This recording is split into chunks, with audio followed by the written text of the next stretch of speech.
নমস্কার। আজকে আমি শুক্র গ্রহকে নিয়ে একটা আলোচনা করছি। অনেকেই আছেন যারা এই শুক্রের সম্পর্কে জানতে চান, শুক্র গ্রহকে বুঝতে চান। তো তাই নিয়ে আজকে আমার অনুষ্ঠান। প্রথমে জানতে হবে শুক্রকে। শুক্র হচ্ছে রাক্ষসদের গুরু শুক্রাচার্য। শুক্রাচার্যই একমাত্র গুরু যার কাছে মৃত সঞ্জীবনীর মন্ত্র ছিল। গুরু বৃহস্পতি দেবতাদের গুরু হওয়া সত্ত্বেও কিন্তু তিনি এই মৃত সঞ্জীবনী মন্ত্রটি জানতেন না, যার জন্যই গুরু বৃহস্পতি তার পুত্র কচকে শুক্রাচার্যর কাছে পাঠিয়েছিলেন, যাতে কচ শুক্রাচার্য থেকে এই মন্ত্রটা শিখতে পারে। তো সেখানে গিয়েই যে কচ বৃহস্পতি দেবের পুত্র, কচের সাথে শুক্রাচার্যের কন্যা দেবযানীর একটা প্রেম ভালোবাসার সম্পর্ক হয়ে যায়। তো যাই হোক, তো এই শুক্রই হচ্ছে মানুষের জীবনে যাবতীয় সুখ সমৃদ্ধির মালিক। তো আমি এটা আগেও বলেছি, মানুষের জীবনের সৌন্দর্য মানে শারীরিক সৌন্দর্য, গ্ল্যামার, টাকা পয়সা মানে অনেক অনেক টাকা পয়সা, বিলাসবহুল জীবন, প্রেম ভালোবাসা, রোম্যান্স, নারী পুরুষের যে সম্পর্ক, শুক্রাণু, এই যে সব কিছু ভোগবিলাস, এগুলো শুক্রের দান। কিন্তু দুর্ভাগ্যবশত কিছু মানুষ রয়েছেন যাদের জীবনে কিন্তু শুক্রের অভাব দেখা যাচ্ছে। হয়তো সে জীবনে হয়তো সে যেভাবে নিজেকে দেখতে চাইছে, অথবা সে জীবনে যত টাকা পয়সা ইনকাম করতে চাইছে সেটা কিন্তু তার হচ্ছে না। অথবা সে হয়তো চাইছে যে অনেক মেয়েদের সাথে সে মেলামেশা করবে, বা সে তার যে বউ হবে সে খুব সুন্দর হবে, বা সে প্রেম করবে বা প্রেমে সে তার সফলতা আসবে, কিন্তু সেগুলো কিন্তু তার আসছে না বা হচ্ছে না। এগুলো হচ্ছে গিয়ে খারাপ শুক্রের প্রভাব। শুক্র যদি কারো জন্মছকে লগ্নে, চতুর্থে, সপ্তমে ও দশমে অর্থাৎ কেন্দ্রস্থানে, অথবা কোণে, পঞ্চমে বা নবমে, এই যে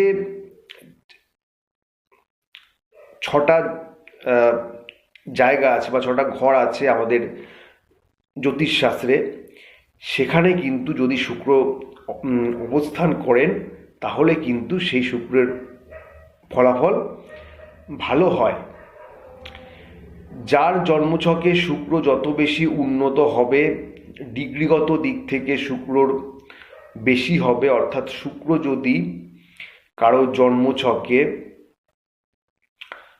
14 ডিগ্রি থেকে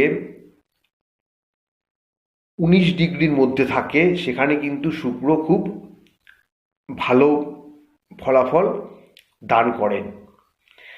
এই শুক্র যদি শক্তিশালী রাহুর সাথে অবস্থান করেন, সেখানে কিন্তু দেখা যাচ্ছে আপনার জীবনে অপর্যাপ্ত টাকা পয়সা আসতে পারে, তবে সেখানে রাহুর ডিগ্রি শুক্রের থেকে কিছুটা কম থাকা প্রয়োজন। যদি রাহুর ডিগ্রি শুক্রের থেকে বেশি হয়, অর্থাৎ যদি রাহুর শক্তি শুক্র থেকে বেশি হয়, সেখানে কিন্তু দেখা যাচ্ছে যে আপনি হয়তো একটার পর একটা মানে ইনলিগ্যাল যে সম্পর্কগুলো রয়েছে সেখানে কিন্তু আপনারা জড়িয়ে পড়তে পারেন। যদি এখানে শুক্রের ডিগ্রি রাহুর থেকে বেশি হয়, অর্থাৎ রাহু যদি এখানে ডিগ্রিগত দিক থেকে একটু কমজোর হয়, তখন কিন্তু আপনি একজন সাত্ত্বিক প্রেমিক হতে পারবেন, অথবা আপনার যে প্রেম সেটা সামাজিক হবে। সেই সাথে আপনার জীবনে অনেক উন্নতি হবে, যেটা আমি বললাম যে অনেক টাকা পয়সা রোজগার এগুলো আপনি তখন করতে পারবেন। শুক্র যদি কারুর লগ্নে থাকে অথবা যদি কারোর শুক্র দৃষ্টি লগ্নে থাকে, সে কিন্তু শারীরিক দিক থেকে খুব সুন্দর হয়, তার মধ্যে একটা গ্ল্যামার থাকে, সে কিন্তু তার যে কথাবার্তা, ব্যবহার, শিক্ষা সেগুলো খুব উন্নত হয়, খুব ভালো হয়। আমরা যত সেলিব্রিটিদের দেখতে পাই যারা অভিনেতা অভিনেত্রী আছেন অথবা যারা গায়ক গায়িকা রয়েছেন, তাদের কিন্তু প্রত্যেকেরই শুক্রস্থান উন্নত। এর সাথে রাহুর একটা সংযোগ রয়েছে, যার জন্য এরা অনেক বিখ্যাত হয়েছেন। কিন্তু এই শুক্র যদি আবার শনিদেবের সাথে অথবা যদি কেতুর সাথে সহাবস্থান করে, তখন কিন্তু এই শুক্রের গুণ অনেক নষ্ট হয়ে যায়। কেতুর সাথে যদি শুক্র কোনো একটি রাশিতে একসাথে থাকে, সেখানে দেখা যাচ্ছে শুক্রের যে গুণ সেটা কিন্তু তখন কমে যাবে।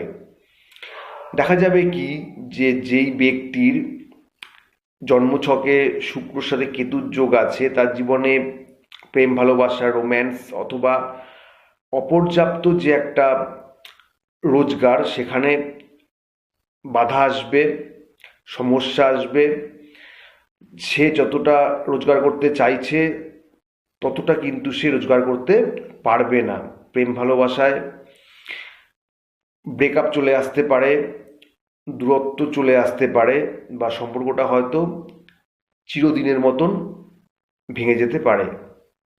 শনিদেব যদি আসে, সেক্ষেত্রেও এই শুক্রের যে গুণাগুণগুলো রয়েছে সেগুলোর কিন্তু অনেক ধীর হয়ে যাবে, কারণ আমরা সবাই জানি যে শনিদেব খুব খুব ধীরে ধীরে ফল দান করেন। এখানে কিন্তু শুক্রের যে গুণগুলো সেগুলোকে শনিদেব অনেক ধীর করে দেবে। শনিদেব হয়তো এখানে মানুষকে রোজগারের দিক থেকে খুব একটা ক্ষতি করবে না, কিন্তু প্রেম ভালোবাসার কিন্তু অনেকটাই ক্ষতি করে দেবে। অর্থাৎ আপনাদের প্রেমে হয়তো ব্রেকআপ সম্পূর্ণভাবে আসবে না, কিন্তু একটা দূরত্ব কিন্তু আপনাদের থেকেই যাবে। তো শুক্র আবার যদি শুক্রর সাথে বৃহস্পতি সংযুক্ত হয়, সেখানে কিন্তু একটা সাত্ত্বিকতা চলে আসে। এরা কিন্তু এরা এরা যার সাথে প্রেমের সম্পর্ক তৈরি করবে, সেখানে একটা সাত্ত্বিক প্রেম হওয়ার সম্ভাবনা রয়েছে। হয়তো বৃহস্পতি ও শুক্র একজন দেবতাদের গুরু আর একজন রাক্ষসদের গুরু হওয়ার কারণে হয়তো দুজনের মধ্যে একটা ভালো সম্পর্ক নেই, কিন্তু তবুও এই দুটো গ্রহের যে যুতি সেটাকে শুভ বলেই মনে করা হয়। এবার শুক্র যাদের কমজোর আছে তারা কি করবেন? আপনারা হয়তো অনেকে ভাবছেন যে একটা হীরা কিনে যদি পড়ে নেওয়া যায় তাহলে হয়তো শুক্র অনেক ভালো ফল দেবে। সেটা কিন্তু আপনারা কখনোই করবেন না। প্রথমে জন্মছক বিচার করতে হবে। প্রথমে দেখতে হবে আপনার কোন লগ্ন, আপনার লগ্ন সাপেক্ষে শুক্র কি কারক গ্রহ না মারক গ্রহ। যদি কারক গ্রহ হয় তখনই শুক্রের রত্ন আপনি ধারণ করতে পারবেন। যদি শুক্র আপনার ক্ষেত্রে মারক হয় তাহলে কিন্তু আপনি শুক্রের রত্ন, হীরা বা জারকোন কখনোই ধারণ করতে পারবেন না। তো শুক্রকে যদি আপনাদের উন্নত করতে হয় তাহলে আপনারা কি করবেন? যতটা সম্ভব নিজেকে পরিষ্কার পরিচ্ছন্ন রাখুন। সুগন্ধি সেন্ট বা বডি স্প্রে এগুলো ব্যবহার করুন। সুগন্ধি সাবান দিয়ে স্নান করুন। প্রত্যেক দিন জলে 2-3 টুকরো এলাচের দানা ফেলে সেই জলে স্নান করুন। ঘর বিছানা, ঘরের যে পর্দা আছে সেগুলো সবসময় পরিষ্কার রাখুন। ঘরে রুম স্প্রে ব্যবহার করুন। নিজেকে সবসময় সাজিয়ে গুছিয়ে রাখার চেষ্টা আপনারা করুন। আর বিশেষত শুক্রবার দিনকে সাদা রঙের পোশাক ব্যবহার করুন। সাদা হচ্ছে শুক্রের রং। যদি আপনারা এটা নিজেদের প্রত্যেক দিনই যদি আপনারা সাদা রঙের পোশাক ব্যবহার করতে পারেন তাহলে তো খুব ভালো। না হলে শুক্রবার দিনকে সাদা রঙের যাই হোক, আপনাদের জামা হোক, প্যান্ট হোক, সেটা সাদা রঙের পরবেন। আর শুক্রের যে প্রণাম মন্ত্র রয়েছে, ওং হিম কুন্দ মৃণালাভং দৈত্যানাং পরমং গুরুম সর্বশাস্ত্র প্রবক্তারং ভার্গবং প্রণমাম্যহম, এই মন্ত্রটা আপনারা প্রতিদিন 3 বার করে জপ করবেন স্নান করে।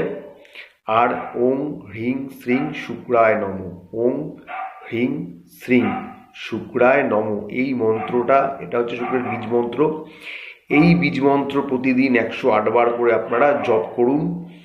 আর শুক্রের যে গায়ত্রী মন্ত্রটা রয়েছে সেটাও আমি আপনাদেরকে এখানে বলে দিচ্ছি, ভালো করে শুনে নিন।